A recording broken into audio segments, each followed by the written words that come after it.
You too, what it do, man? It's your boy Benji, and we back with the crew. If you're new, please don't forget to subscribe. I ain't gonna lie, I think something that's been running rampant on the internet over the last week has been Akaash Singh and his wife. Rightfully so. There's definitely been some people that have been doing some digging and found a lot of the clips that she's been saying. Things that she's been saying have been crazy. Ever have an orgy together with your husband? Reactively trying to have an orgy because this couple is so good looking, and you haven't seen Nav yet, but wait till you see him. His body goes crazy. His face card always slays, never declines. And it's kind of weird because I'm talking about your husband. No, I kind of love it, but I'm like, us for it? Okay, maybe. I just know that Nav's dick is like at least 10 inches. You would only be down for an orgy if it's thick. Bro, what? It's thick. I'd only been down for an orgy if we do it above my level, so we're not doing it at all. So there, Akaash's wife is talking about the size of her friend's husband's penis and suggesting that it's at least 10 inches. And bro, this is fucking embarrassing, bro. Shit is coming back to bite you 3 years later in the fucking ass. What are you doing? Like, are you fucking stupid? Why are you letting your woman do podcasts? Her podcast sucks. There's no benefit to her doing this shit. It's not entertaining, it's not funny, it's not educational. Nobody watches it, gets like 1,000 views. The only people that are watching are niggas like me to fucking find shit to roast you. Stay away from women that want to be influencers, bro. Women are not interesting. Since they're not interesting, they have to do dumb shit like this to get attention. Now, whether or not you agree with Myron, I don't agree with a lot of his sentiments and statements, but I think at the end of the day, this is a beef between him and Akaash. Of course, he's going to jazz it up and play into the nonsense that's going on. I mean, Mr. Akaash, his wife has responded to Myron on multiple occasions as well on her own TikTok, speaking about how he's not a man because he's worried about what a woman says. And she thanks him for the views. At the end of the day, she did what she was supposed to do. She generated a lot of talking content that eventually led to people checking out her stuff. Happy 11/11 to everyone except for little boys whose mommies never loved them. She dropping makeup routines. People are talking about I love an unbothered queen, even though she has made her comments unavailable. She's posting more podcast clips, posting clips with her husband that shows that she's unbothered. Akaash doesn't seem to mind much about what the people are saying, and he shouldn't really. This is his wife. She's dropping Get Ready With Me's.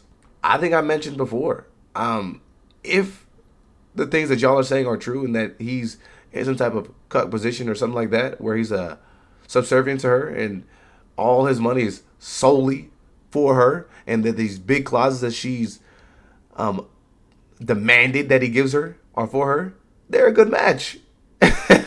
At the very least, she found a guy who's willing to support every one of her endeavors, and he's the guy who's willing to find a woman who he can support. At the very least, all you can do is love who loves you. Now, in the grand scheme of things, I don't really care about these people. At the end of the day, this beef is just interesting because it offers us an opportunity to talk about it and utilize them as an example. I think a lot of people are just solely looking at them from the outside looking in and mentioning the things that they believe or disbelieve to be true about their relationship because of a couple clips. I mean, I think there is something to say about a woman that speaks about you when you're not in the room and vice versa.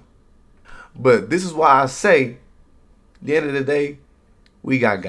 They doing a great job playing into this internet notoriety because look what happened. Because this city tries to break you at every turn. My mom didn't have a job, my dad didn't have a job, I was doing this, so I didn't have a job. I was applying to medical school, I didn't get in. I remember one of the coldest winters in New York. It was just a brutal time.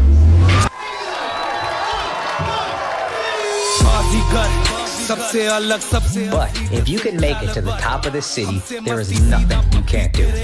You see people in the comments talking about, I don't think I make another day on this earth. If I marry Jasmine, buddy, I'd let nothing happen. Can I get frat VIP seats? If you live with Jasmine, you can do anything. If you can make it with your wife, you can make it anywhere. Y'all are only generating more engagement. Because what did he announce?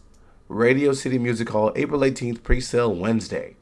This for shows next year, dude. He's getting all this engagement.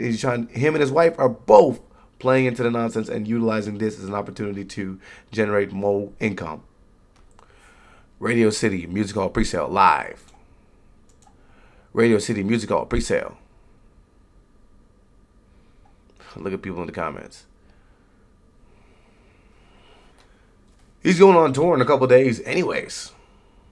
Literally next week. So plenty of people are going to want to go watch him. And let me know what y'all think, man. Do you think it's possible that these tickets, they rise as time passes? Me personally, I love comedians, so I actually probably will check out a show. I ain't gonna lie. I've gone to see plenty of comedians in person, so I actually wouldn't be against watching Akaash. I've seen some of his stand-up anyways via video and some clips, but dude, we might have got. I mean, look at these people commenting. Look at these videos people are making. I don't think anyone's gonna stop these two from being married. So I don't know what the goal is.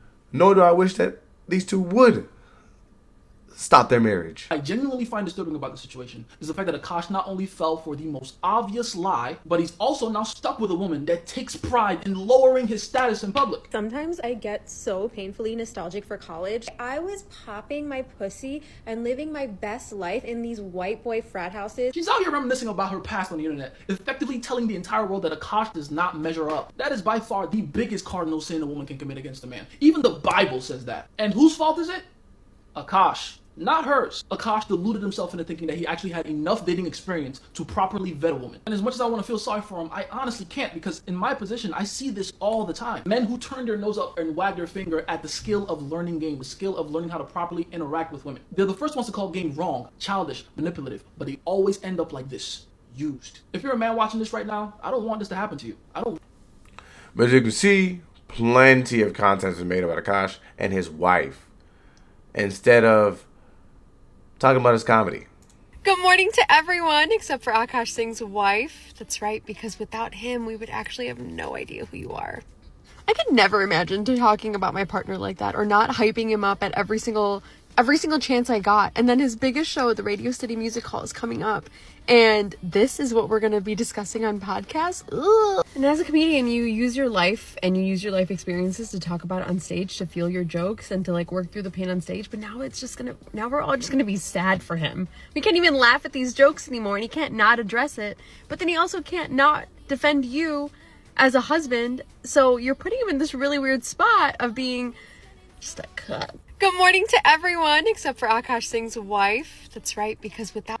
Hey, at the very least, Akaash got plenty of free content out of this.